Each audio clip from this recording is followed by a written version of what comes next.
Бейиш нуру.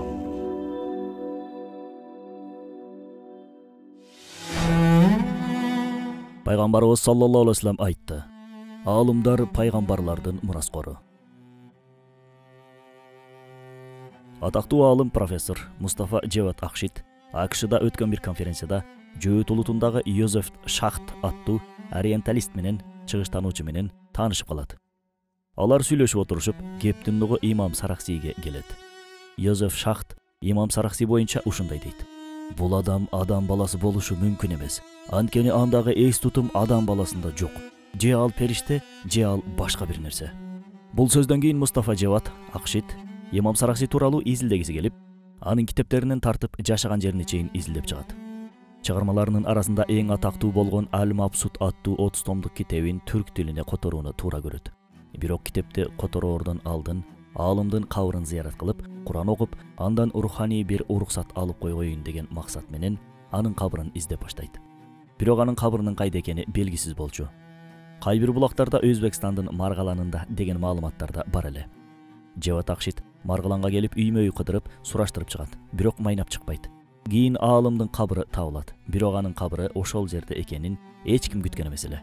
Кабыр кайдан табылат билесизби? Кыргызстандан. Ооба, биздин өлкөдө дүйнөлүк деңгээлдеги улуу аалым Олия жатат. Мына ошол имам Сарахси ким? Адамдарды таң калтыра тургандай анда кандай эс тутум болгон? Анын кабыры кантип табылган? Бул суроолордун жообу ушул тасмабызда. Шамсул Аимма, аалымдардын күнү имам Сарахси. Толук аты жөнү Абу Бакыр бин Мухаммад бин Ахмад бин Аби Сахил ас-Сарахси. Ал ислам дининдеги Ханафи мазхабы менен фикх илими боюнча бир нече китептерди жазган атактуу олия аалым. Сарахс анын туулган жеринин аты. Ал азыркы Түркмөнстан менен Ирандын чек аралашкан жеринде жайгашкан бир шаар. Имам Сарахси дал ошол шаарда 1009-жылы жарыкка келет. Улуту боюнча аны туркийлерден болгон, жок фарсилерден болгон деген талаш маалыматтар бар. Аны фарс дегендер имамдын фарс тилиндеги китептерин далил катары көрсөтүшөт. Турки дегендер анын түрк өлкөлөрүндө жашап өткөндүгүн айтышат. Алар имамдын фарс тилинде жазылган китептери боюнча ал учурда аалымдардын баары эле китептерин же араб же фарс тилинде жазышкан деген жүйөнү келтиришет. Бизде деле учурда китебин орус тилинде жазган, батыш тарапта болсо англис тилинде жазган илимпоздор бар го. Дал ошол сыяктуу имам Сарахси да эмгектерин араб же фарс тилинде жазып калтырган деген ойлорун айтышат. Улуту ким болгону биз үчүн маанилүү эмес. Биз үчүн анын илими, динге болгон кызматы, Аллага болгон жакындыгы маанилүү. Улутун так биле албаганыбыз менен анын каерде жашап өткөндүгүн так билебиз. Аны биздин жердеш болгон деп сыймыктануу менен айтсак болот. Кечкеле спортчу же ырчы чоорчу менен сыймыктана бербей, дал ушундай аалым менен сыймыктанганды үйрөнөлү. Ал өзгөндө жашап, китептерин өзгөндө жазып, өзгөндө кайтыш болгон. Күмбөзү да өзгөндө жайгашкан. Ооба, өтө көп аалымдар чыккан өзгөн шаары. Мисалга алсак, Өзгөни деп аталып калган өтө көп аалым бар, өтө көп. Алардын бири Казыхан деген ат менен белгилүү болгон Фатава Кадихан аттуу 4 томдук илимий эмгектин автору Махмуд ибн Абдулазиз Өзгөни. Тилекке каршы, биз өзгөндөн чыккан, дегеле Кыргызстандын аймагынан чыккан мурдагы аалымдардын дээрлик көбүн билбейбиз. Кийинки чыгарылыштарда сөзсүз бул темаларды да чыгарабыз иншалла. Мурда Өзгөн, Өзкент деп аталып, Караханилердин аймагына кирчү. Имам Сарахси мына ошол Карахани өкүмдарларынын биринин саясий кызыкчылыгына баш ийбегендигин улам зынданга ташталган. Жазган китептеринин дээрлик баарысын ошол зынданда жатып жазган. Аны эл Шамсул Аимма деп билишчү. Бул сөз араб тилинен алынып, Шамс күн, Аимма имамдар, тагыраагы имамдардын күнү деген маанини берет. Чынында эле анын илимин күн сыяктуу чачкан нурлары мына биздин күнгө чейин жетип келүүдө. Ханафи мазхабынын өкүмдөрүн аткарууда азыр да бизге жол көрсөтүп отурат. Шамсул Аимма башта анын устаты Абдулазиз ибн Аль-Халванинин лакабы болчу. Ал өлгөндөн кийин анын лакабы шакиртине, башкача айтканда имам Сарахсиге мурас болуп калган. Сарахсидин Аль-Халванинин колуна келгендиги да өзүнчө окуя. Негизи имам Сарахси соодагердин үй бүлөсүндө төрөлүп, атасы соода иштери менен көп жерлерди кыдырган. Атың барда жер тааны, атаң барда эл тааны демекчи, биздин каарманда кичинелигинде атасы менен бир топ жерлерди кыдырып, элдерди тааныган. Ошентип жүрүп акыры Бухарада калып, илимин ошол жерде алган. Илимге суусап турган өспүрүм Бухарада жөн жаткан жок. китептин артынан сая түшүп, окугандарынын баарысын ач көздүк менен жаттап барган. Имам Саракси табиятындагы ач көздүгүн илим менен акыреттик амалдарга бурган болчу. Биз да Имам Сараксиден канаат кылуу менен ач көздүк кылуунун туура пайдаланышын үйрөнсөк болот. Ал алган илимин эч качан жетиштүү катары көргөн эмес. Анткени жетиштүү деп билдиңби, анда ары жагы насип болбойт. Имам Саракси муну жакшы билген. Илим алуудагы токтоосуз аракеттеринин артынан Имам Саракси Шамсул Айимма даражасына жетип, коомдо өз орду болгон беделдүү аалымдардын катарына кирет. Анын айткан сөздөрүнүн, берген фатваларынын таасири чоң болчу. Деги эле мусулман журтун башкарып, аларды тескөөдө аалымдардын орду зор. Муну өкүмдарлар да жакшы билишет. Карахани өлкөсүнүн өкүмдары Хакан Эмир Хасан өлкөнү башкарууда аалымдардан көмөк көп сурайт.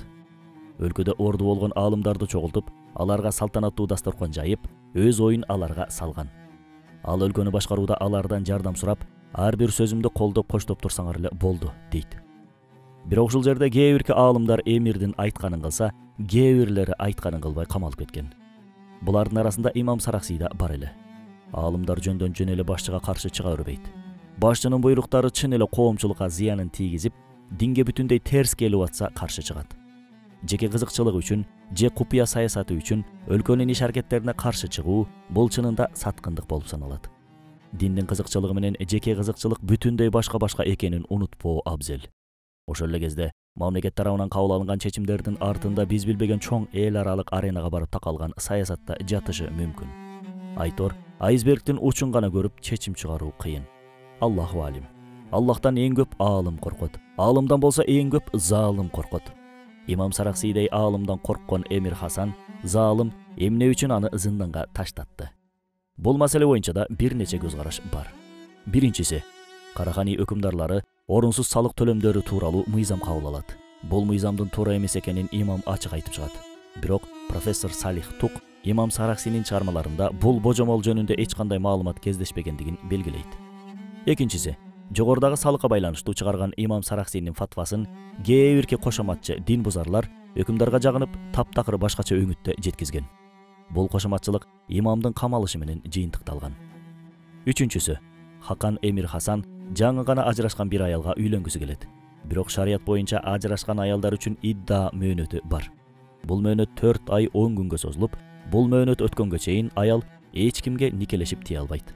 Хакан Имам Сараксиден идда мөөнөтүн күтпөй эле аялга үйлөнсө болот деген фатва чыгарып берүүсүн өтүнгөн. Имам Саракси, мен Хакандын нафсани каалоосун эмес, Аллахтын улуу буйругун аткаруу үчүн милдеттүүмүн деп фатва бербей коет. Жыйынтыгында зынданга ташташкан. Амир фатва чыгарбастан эле үйлөнүп алса болбойт беле? Эмне үчүн фатваны гана күттү? Себеби ал кезде эл, коом диндар болчу.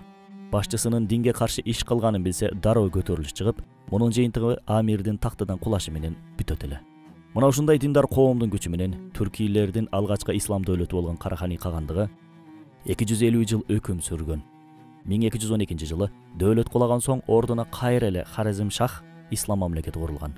Төртүнчүсү, Имам Саракси Мутазила аттуу адашкан агымдын сандырак пикирлерин туура эмес экендигин далилдеп коет. Мутазиланын жактоочулары Имам Сараксиге өчөшүп, анын пикирлерин эмирге бурмалап жеткизишет. Натыйжада ал жалган жала менен зынданга камалат. Саракси өзү бул окуяны терең кайгы менен баяндап, чындык үчүн туткан болгонун, душмандардын чабуулуна кабылганын белгилеген. Мутазила фыркасы жакшыны Аллах жаратат, жаманды адамдын өзү жаратат деп Аллахтын жаратуучулугуна шерик кошкон ширк ээлери. Бул боюнча каналыбызда Үммет 73-кө бөлүнөбү деген тасмада айтканбыз.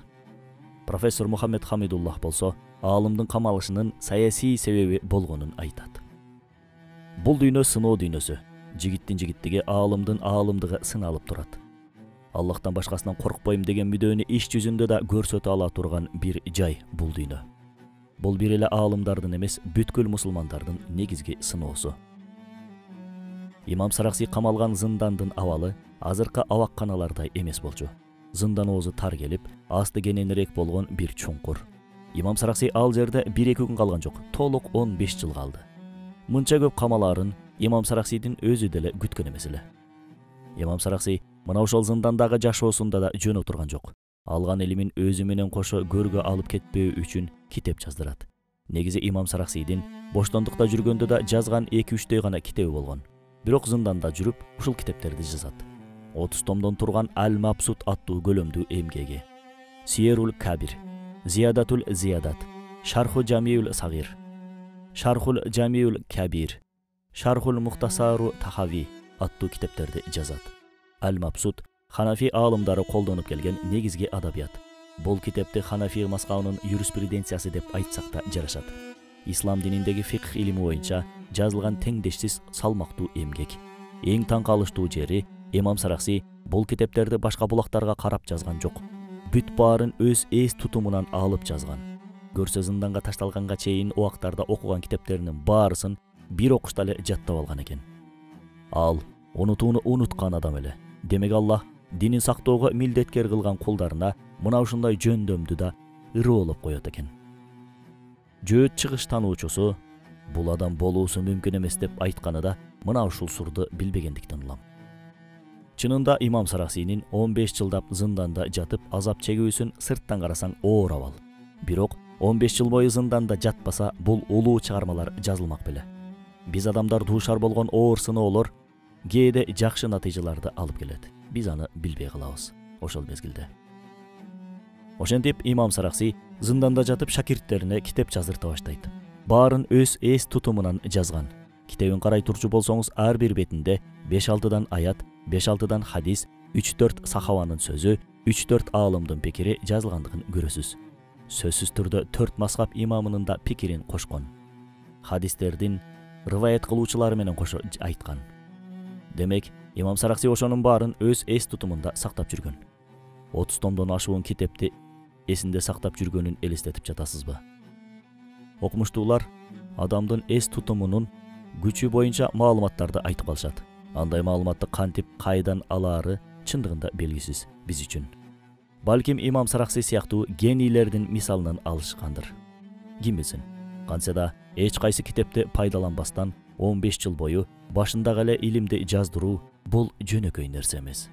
Ошол жаздырган күндөрүнүн биринде бир шакирти сабакка келбей калат. Муну Имам Сарахси көрбөсө деле каяктан билет дейсиз.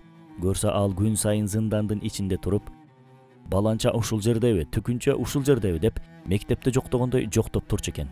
Анын бирөөсүн сураганда анын келбегенин айтышат. Эмнеге келбегенин сураганда анын суукта даарат алуудан кыйналып келе албагандыгын билдиришет. Кийин ошол окуучусу келгенде Имам Сарахси ага: "Балам, бир жолу сууктан ич өткөктүк менен ооруп калдым. Ошондо да даарат алуудан ээринген жокмун. Даарат алчу жерим жакын болсо да бир жөн. Суукта дарыяга барып келип алат элем. Барып келгенче сыям тоңуп калчу. Анан аны койнума салып, ээритип колдончумун. Ошентип жатып, эми жаза баштасам эле кайра баягы ич өткөктүктүн азабы. Ошону менен бир күндө 30-40 жолу даарат жаңырткандыгым эсимде", дейт. Бул окуяны имам мактануу үчүн айткан жок, сабак болсун деп айткан. Анткени биз адамдар кээ бир көйгөйлөрдү оюбузда өтө эле чоңойтуп алабыз. Муну имам өз окуясын айтуу менен жеңил кылып көрсөтүп берүүдө.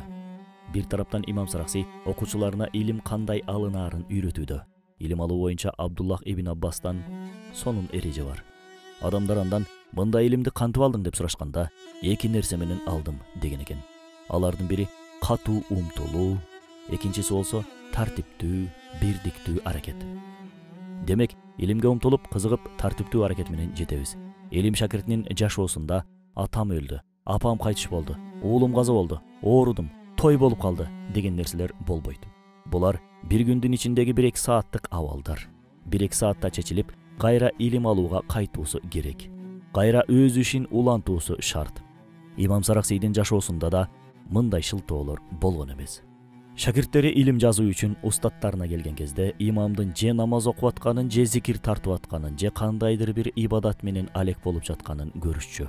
Зынданда укташтан башка эмне кылмак элем дегенсип, уктап жатканын көргөн эмес эч.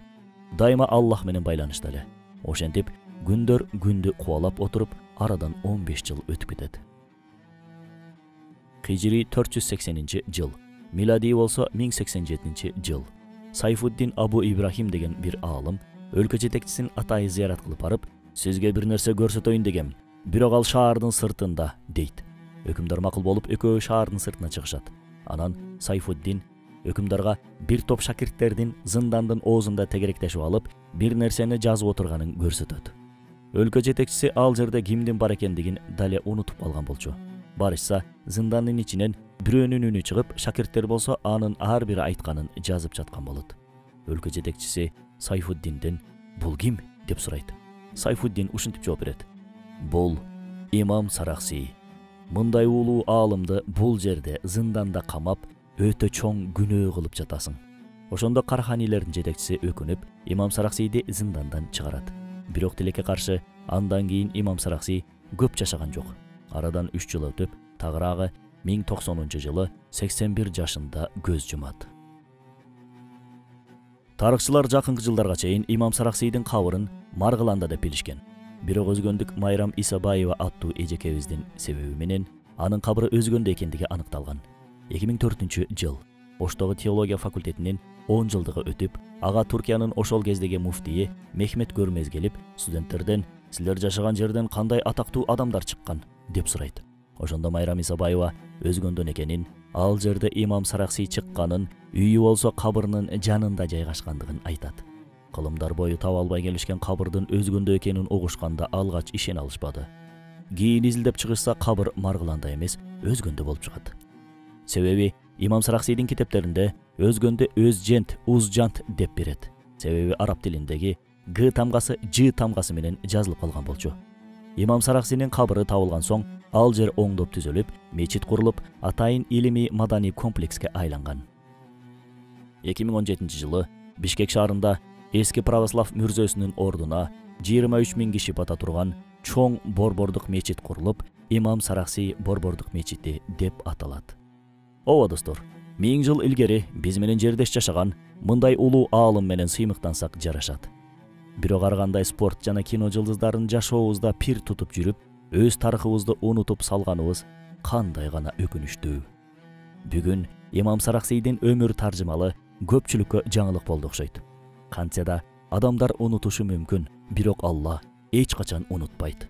Ошол себептен ар кылган ишибизди элге көрүнүү үчүн эмес, Аллахтын ыраазылыгы үчүн кылышыбыз керек. Мына ошондо гана бул сыноо дүйнөсүндө уткан болобуз. Алла Ханафи мазхабынын улуу аалымы имам Сарахсиден ыраазы болуп, аны өз ырайымына бөлөсүн.